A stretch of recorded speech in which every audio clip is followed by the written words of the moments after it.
Hi, Don. Thanks for helping my project. Okay. Could you say a little bit about yourself?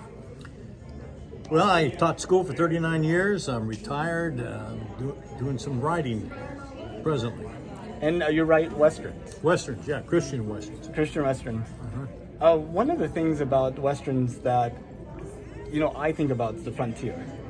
Like that scene between, society and the wilderness. I was wondering how much that comes into play in your books. I think it does. One of the things I've been upset with is like some of the Westerns, they emphasize the negative. The saloons and the brawls. And true, they were there.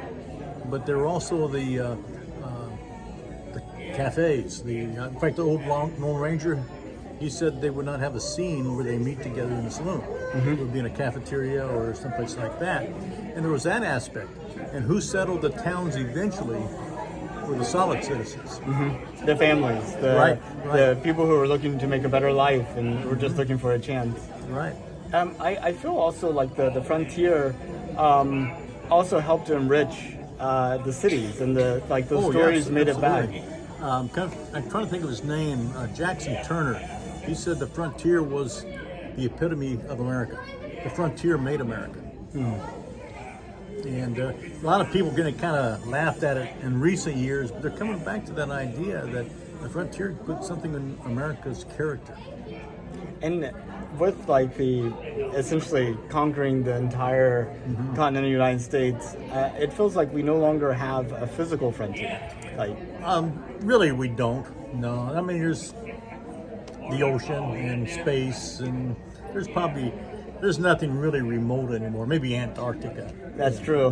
But and talking about space, so the last time we had people on the moon was 1972. NASA has a project underway to send astronauts back to the moon. It was originally 2024 whenever I started this project. Now it's 2025. Do you think space could be that new frontier? I think it could. I think you have to look at why, the purpose behind it. Is it needed? Why are people really wanting to go? Is it for money? Is it for fame? I mean, and all that plays into it. I mean, even in our early frontier, there were various reasons for people to go west. Right. Yeah, I mean, some of them wanted to get away from the law, Right. some wanted to create their own law, and some just wanted to live. And some wanted to bring the law. And some wanted to bring the law. Yeah. So, whenever you look at the future of humanity, 200 years from now, are we still just on the Earth, or do you think we've actually Gone to Mars? Gone to Mars? And we're all over the place. I think we're not limited in say going to Mars or the moon.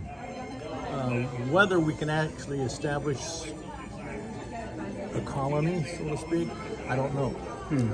Is it feasible? That might be the question. Of course, there are some people out there who say, well, the Earth is going to destroy itself. And, they have all the sci-fi stories and things of the future. Asteroids, Yeah, the all sun kinds exploding. we have to have a colony up there so man can live. And I don't know. Of course, the Lord's in control. Right. That's the thing that I tend to forget. God has called each of us into a place. I don't care if you're a scientist, if you're a farmer, if you're a lawyer, if you're a cook or whatever.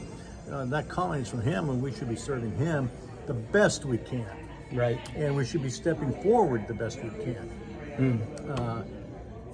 So if say NASA wants to go to the moon, and those men there are definitely called to do that, hey, I have no problem with the exploration of it.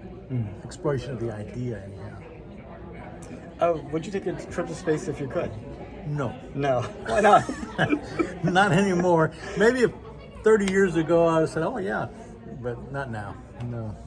Now, if you look, imagine this. A high schooler 200 years from now, for whatever reason, is doing a history project on the 2020s. What do you hope happens in this decade that would be worth remembering and writing about 200 years from now? That we survived. That we survived. Yeah. That we survived all the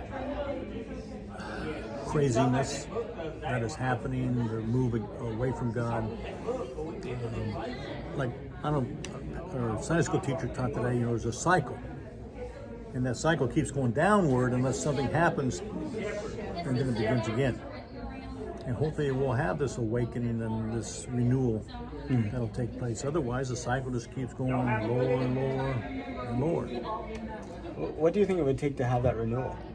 People getting back to God. Like Pastor just mentioned this morning, get back to the altar. It doesn't have to be a formal altar, but it has to be at least an altar of the heart. And the willingness to serve something greater than yourself. Right, right.